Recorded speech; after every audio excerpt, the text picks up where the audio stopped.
दुलार चंद यादव की हत्या का आरोपी और बाहुबली अनंत सिंह को गिरफ्तार करने में पटना पुलिस के पसीने छूट गए।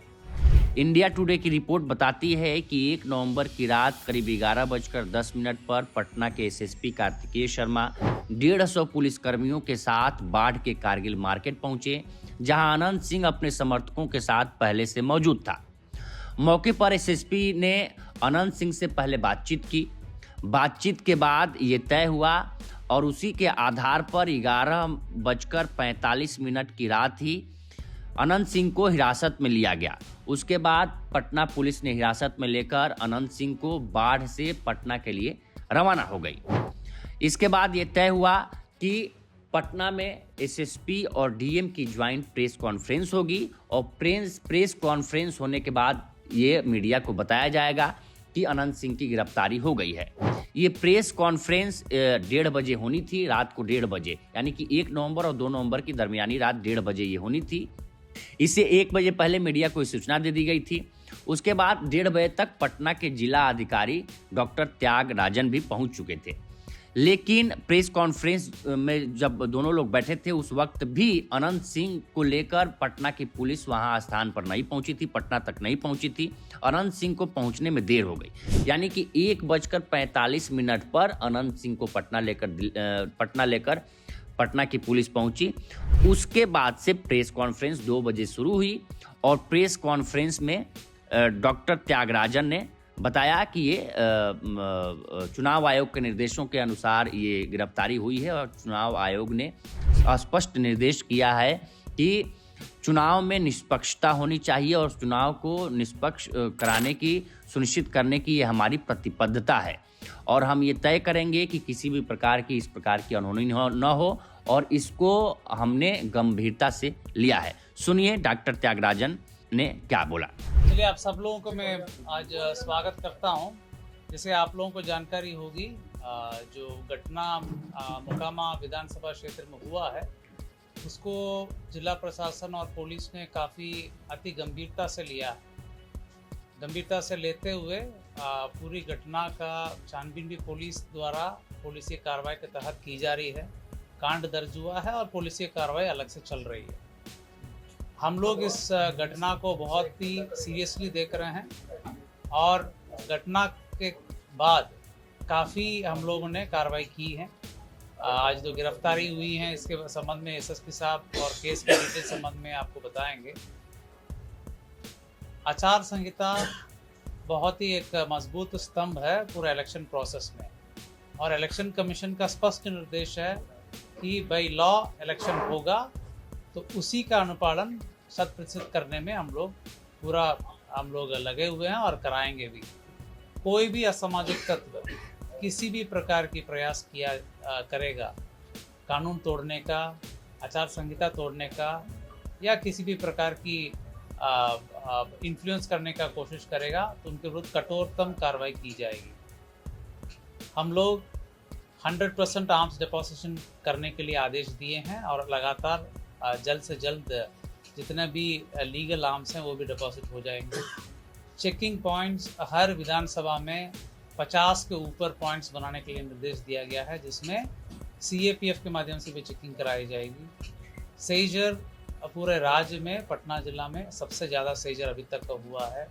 लगातार सीएपीएफ सक्रिय हैं और पर्याप्त मात्रा में सीएपीएफ की बल उपलब्ध है।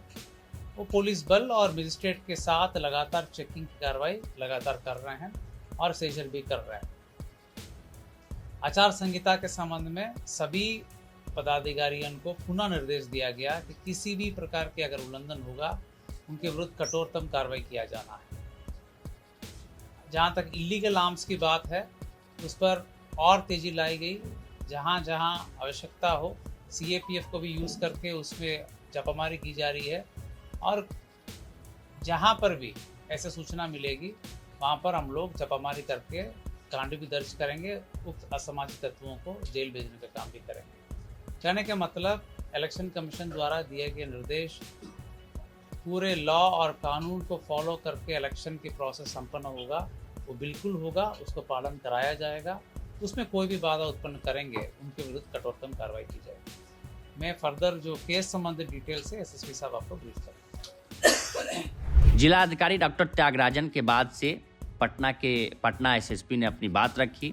दैनिक भास्कर की रिपोर्ट के मुताबिक कार्तिकेय शर्मा जो पटना के एसएसपी हैं, उन्होंने कहा कि ये एक सोची समझी साजिश के तहत दुलार चंद की हत्या की गई। मर्डर के वक्त अनंत सिंह भी मौके पर मौजूद था।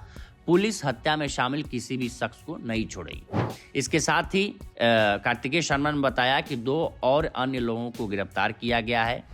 इसके अनंत सिंह के साथ उनको भी जेल भेज दिया गया है और कोर्ट के आदेशों के अनुसार ये तय होगा कि अब उन्हें आगे की कार्रवाई क्या होगी। आप लोग अवगत हैं कि 30 तारीख को एक गंभीर घटना घटी थी और जो दुर्भाग्यपूर्ण था कि इस तरह की घटना नहीं होनी चाहिए थी। इस घटना में जो तारतर गांव है उसके समीप में 2 पक्षों जो वहाँ प्रत्याशी थे, उन दोनों के काफिला आ रहा था और उन दोनों के बीच पक्षों में झड़प हुई और झड़प में पथराव हुआ, लोग घायल हुए और उसके बाद एक शव बरामद हुआ। इसमें जो दुलार चंद यादव हैं जो 75 वर्ष के रहने वाले हैं, उसी गांव के पास के रहने वाले हैं, उनका पूर्व में आपराधिक इतिहास रहा है, उनका शव बरामद किया गया। उसके बाद वहाँ पे दोनों पक्षों के द्वारा कांड दर्ज कराया गया। कांड दर्ज होने के बाद अनुसंधान प्रारंभ किया गया। पुलिस घटना की सूचना मिलते ही तुरंत पहुंची थी वहाँ पे और वहाँ से साक्ष्य भी इकट्ठे किए गए। घटनास्थल से कई जगह के फुटेज भी प्राप्त हुए, जिससे क्या घटना हुई है उसके बारे में कई जानकारियाँ मिली। लोगों के गवाह भी सामने आए और उनकी गवाही भी ली गई। साथ ही कल मृतक का पोस्टमार्टम कराया गया, उससे भी हम लोग को अहम सुराग मिले। जो अभी तक के अनुसंधान में आया उसमें उससे प्रतीत हुआ कि ये जो घटना हुई है ये आदर्श संहिता का उल्लंघन भी हुआ है। इसमें ये एक गंभीर मामला भी था। हम लोग इलेक्शन कमीशन के द्वारा निर्देशित भी किया गया था कि शांतिपूर्ण ढंग से इलेक्शन होना चाहिए और इसमें जब अनुसंधान किया गया तो पाया गया कि जो प्रत्याशी हैं वो वहाँ पे मौजूद थे, उनके सामने में घटनाएं हुई हैं और जो कांड के मुख्य अभियुक्त भी हैं अनंत सिंह, उनकी आज गिरफ्तारी बेड़ना गांव से किया गया है। इसमें हम लोग को जो जानकारी प्राप्त हुई थी, इनके 2 सहयोगी भी इनके साथ में थे जो उस घटना स्थल पर भी थे और उनकी भी गिरफ्तारी की गई है। ये 2 व्यक्ति हैं मणिकांत ठाकुर जो नदवा गांव के रहने वाले हैं और दूसरा रंजीत राम जो लदमा गांव के रहने वाले हैं। इस पूरे मामले में 3 लोगों की गिरफ्तारी हुई है। फिलहाल अनंत सिंह जो ये दुलार चंद की हत्या का मामला है उस सीआईडी को सौंप दिया गया है, तो पुलिस के साथ सीआईडी भी इसकी जांच में लगी हुई है। इससे पहले तेजस्वी यादव ने चुनाव आयोग को लेकर निशाना साधा था। उन्होंने कहा था कि क्या चुनाव आयोग मर चुका है, चुनाव के बीच 10,000 की रिश्वत बांटी जा रही है, लोगों की हत्याएं हो रही हैं। इस प्रकार के विपक्ष ने भी तमाम सवाल उठाए थे। देखिए, ये तो होना ही था, ये तो स्पष्ट था। जिस प्रकार से घटना हुई है, अंजाम दिया गया है, तो ये तो होना ही था। लेकिन प्रधानमंत्री जी आज आ रहे हैं। आज भी देखिए बिहार में, रोहतास में, आरा में पिता पुत्र की हत्या कर दी गई। लगातार जो है महाजंगल राज की स्थिति बिहार में बनी हुई है। कोई ऐसा दिन नहीं बिहार में जहां गोलियां ना चल रही। ये प्रधानमंत्री जी को नहीं दिखता है। आप सब लोगों को बता देना चाहते हैं कि हम लोगों की सरकार जो है बनने जा रही है, महागठबंधन की सरकार बनने जा रही है। 14 तारीख को रिजल्ट आने वाला है। 18 तारीख को शपथ होगा और 26 नवंबर और 26 जनवरी के बीच में चाहे कोई जात के, कोई धर्म के, कोई भी अपराधी हो, बीच में खरवास आता है। इस खरवास में सभी अपराधियों को तेजस्वी जेल भेजने का काम करेगा। सख्त से सख्त जो है कार्रवाई की जाएगी।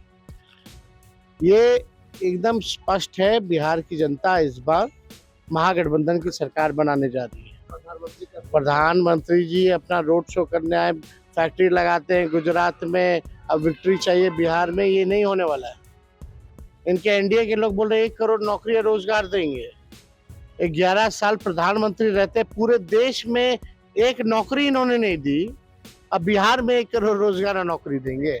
इनका जुमला चलने वाला जो है नहीं है। अब तो बोल रहे तो होना ही था, करना ही पड़ेगा। एनडीए के लोग तो संरक्षण देते हैं ऐसे लोगों को। लेकिन फिलहाल अनंत सिंह की गिरफ्तारी हो गई है और आगे क्या कार्रवाई होगी ये देखने वाली होगी। फिलहाल इस रिपोर्ट में इतना ही। बाकी देश दुनिया की तमाम खबरों के लिए बने रहें लोकमत हिंदी के साथ। नमस्कार।